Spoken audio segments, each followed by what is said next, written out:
What's up, everybody? Welcome back to A-Side Stories with Kay West. As you can see, I have another guest with me tonight. I'm very excited about this guest. I just love her so much. This is Tawny. Tawny, say hey to the people. Hey, people. So, Tawny, I'm excited about this episode. I Me know too. I don't know what your story is or what you're going to talk about, but I know it's going to be great. I know every time we talk about life, you're always very, what's the word? Insightful. Insightful, transparent. So, let's see. What's the song? So my song is Wet by YFN Lucci. Wet. Wet. Talk to me about wet. You So- wet from the rain? No, not the rain, not the rain. So Wet actually is one of my favorite songs. And I was telling Kay West that a lot of people wouldn't believe that that is my favorite song, because you listen to the song and they're like, you listen to that? Yes, I do. So Wet is about a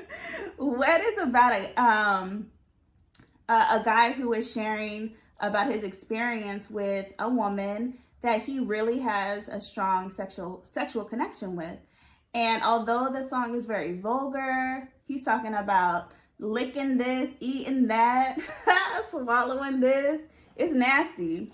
But the message of the song is that you can have a deep connection with people sexually and explore and go on that adventure without boundaries and just be free to experience their body. Interesting. I wonder if is that always a positive thing? I think it's dangerous, actually. Well, It can be dangerous. I think it's a positive thing. Because like, you want to have that experience with someone. Like, you want to be able to go in the bedroom and be able to be sensual and free to just have that experience and not have to be bound to like the constraints of like, this is how we do it. We are robots. No, like, you want to be able to explore people's bodies and take a moment to just go to a different atmosphere. okay. So how does this? What's your story? How does your story? My story. So I think we can all relate. We all have that one person that no matter what, we will never forget them. Like, we'll never forget that experience that we had with them in the bedroom. Yeah. We'll never forget them regardless of what happened in the relationship. Like, if it's good, it's good, and you can't take that away. So I have that person that regardless, I will never forget him. And actually, I was a side piece. And for years, I accepted being the side piece because our sexual chemistry was just so out of this world. And what happened is that I mistaken that sexual chemistry and that flame that YFN Lucci talks about in the song for love and romance. It wasn't that. It was that we were just extremely sexually compatible. That's deep. You want to give us some more details about this? Sure. However, whatever you're comfortable sharing. Oh, no, I'm comfortable. Okay. Let's go. So when you have that connection with someone, there's no boundaries, there's no limits. You're willing to explore, you're willing to try new things, you're willing to just expose yourself.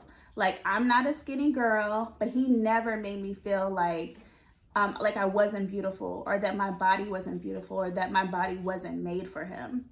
And because of that, I was willing to go to great lengths to give him and for me to experience something that I had never experienced before. So we tried a lot of things and we did a lot of things. And just like YFN Lucci said, it was wet, wet, wet. It was everything. It was literally everything. And my body just responded to him in ways that it wouldn't respond to anyone else because we were so connected. And I always said that maybe he was my twin flame, which, if you're into that, like, you know that twin flames are not necessarily people that you're supposed to be with, but people that you're supposed to experience. And I know that I was supposed to experience him. I was about to ask, like, but you answered it. You guys had that wonderful sexual chemistry, and like, why don't you think it worked on a deeper level? But you said he's your twin flame. But I know that like I'm a virgin, but I've mentally experienced a deep sexual connection with people. But like it never goes anywhere. Yeah, but you would think it would, because like when we're sharing this moment, it's like fireworks. Yeah. And it's like fireworks every time. And the thing about my relationship with him is that it always got better and better and better and better. And it was confusing. And I'm like, well, why aren't we together? Why aren't we dating? Why doesn't he want anything more from me? Why is it that he has all of these other things going on outside of our relationship when he could have everything with me? And then it started to get to the point where I was starting to question my own self-worth. You know, why am I with this person? Why am I, going through all of these ups and downs, these emotional roller coasters? Because as women, we get so emotionally connected to the men that we are with sexually. And it became confusing. Hi, Lily. She likes me now. Are you in this too? She likes me now. Kiss him. No, don't kiss me. Kiss him. So I always question, like, why not me? Why would you choose someone else? I always think of myself as being an amazing person. I'm a giver. I'm a lover. I'm caring. I'm going to do whatever it takes to make something work. But what it really was is that I was ignoring red flags. I was turning them white, and I was making excuses instead of looking at this relationship for what it was. And it was purely just a physical relationship that we had. So I really had to look at myself and say, like, well, why am I allowing myself to do this, multiple times a week, sometimes multiple times a day? Why am I allowing myself to do that? And why am I, going through these emotional roller coasters, knowing that the final outcome of this relationship will never be what I want it to be, which is not just a physical relationship, but a romantic relationship. So let me say this. I think you are, and I've known you for, 3 years? No longer than that, I think. Wait, what is it? Feels like forever. It's been, I moved here 2017, so it's been 4 years, 3.5 years-ish. And you are a dope person. You're beautiful. You're very talented. You are very organized. You are, like, professionally and personally, you're just amazing. And so why did you feel that a person like you had to be stuck in a situation like that for so long? So I know that at that time I was looking for someone to love me. I was fresh out of an abusive relationship that I felt like I was going to be stuck in for the rest of my life. And I was young. I was only 23. And I didn't see myself getting out of it. So when I finally got out of it, I was like, oh, I'm free. Like, I can do whatever I want. So I did. And every man that I encountered, I'm like, okay, you can be my boyfriend. You can be my boyfriend. You can be my boyfriend. So anybody that showed any interest in me, I automatically got attached. And at that time, he was one of those people. So I did get attached to him. I did assign feelings that weren't necessarily valid. And then as more and more time went on, I'm like, well, I love this person. And then you just get confused. You're like, well, we have this amazing physical attraction. I think I'm amazing. He must think I'm amazing because he's still around. But what I was doing is giving excuses and saying, well, the reason why we're not officially together is because we're doing things a little different. We're just not assigning a title to it.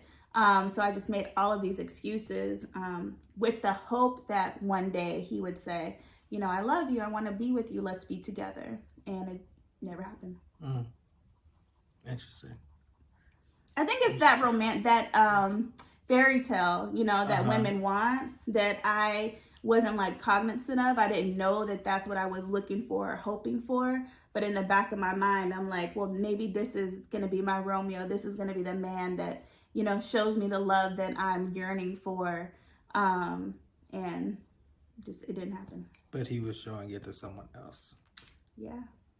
So... Yep. Not only was he showing it to someone else, but people were warning me and saying, you don't need to be with him. He needs to be doing this and that. And which I took that as like, you don't think I'm good enough for him. But really what they were doing is they were warning me and saying like, this is not going to end up being anything. This is nothing. This is purely just a physical relationship. And I was like, no, you don't know what you're talking about. He likes me. He wants to be with me. But he didn't. It's interesting that you said you took it as they were saying you weren't good enough. But in looking at the situation, he was showing that he wasn't good enough for you. Just looking at how he treated his fiance or whatever, and just his inability to give you more, although you were giving what seemed like your everything to him. And that happened. I mean, I feel like that happens all the time. It does. And I don't know what it is. Because I feel like I do it in every... I honestly think it goes back to what we believe we are deserving of.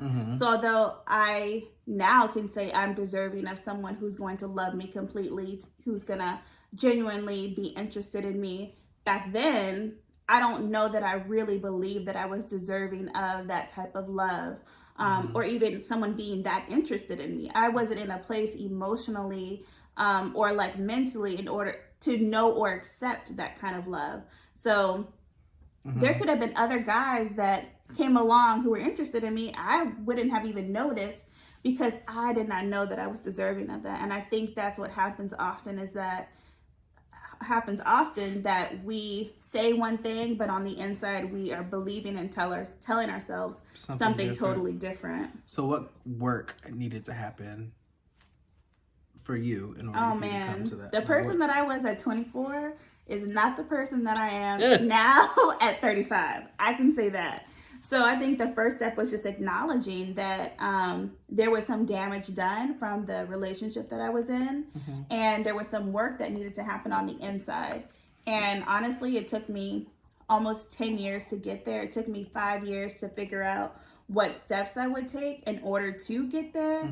And it's been a process and it's been a journey. I mean, even now I'm in a journaling class where we're talking about healing our hearts. And I just feel like the more and more I work on myself and I become the person that I would want to love, you know, that person will come into my life and it'll be at the right time, and I'll be able to not only recognize it, but know that I'm deserving of that person and be willing to, you know, let them into my life.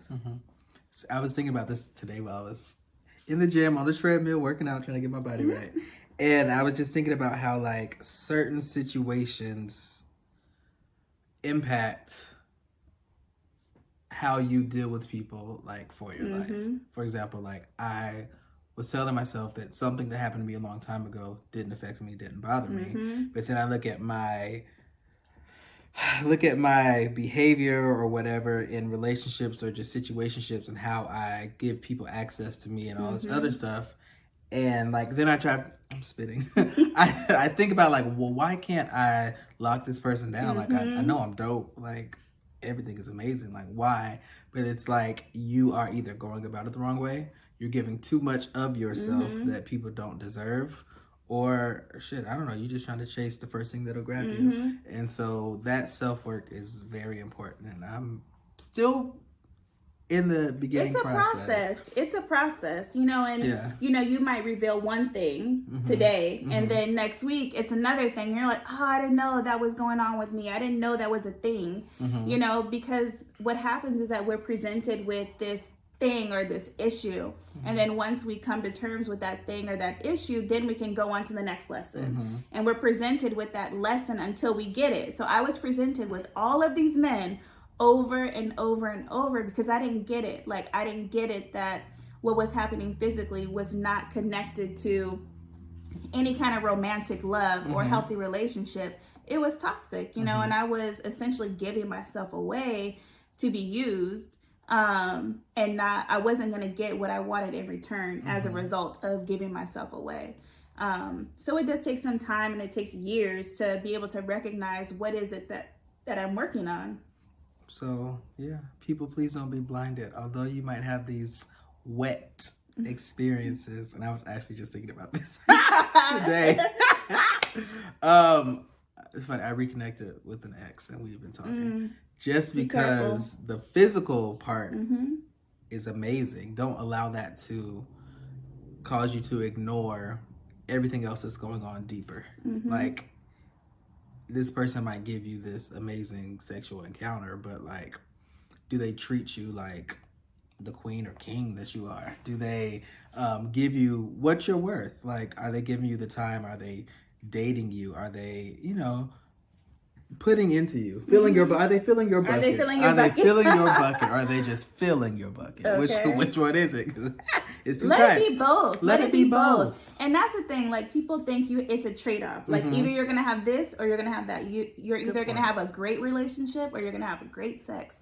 Like, you can have both. You can have both with the right person, and we don't have to settle. We don't have to settle for one or the other. We don't have. It's not a trade-off. It's making sure that we are whole, so that when we come into these relationships, that we're bringing our best selves into these relationships, so that we can have that physical experience and also that emotional experience. And then it's like just all fireworks in the right way.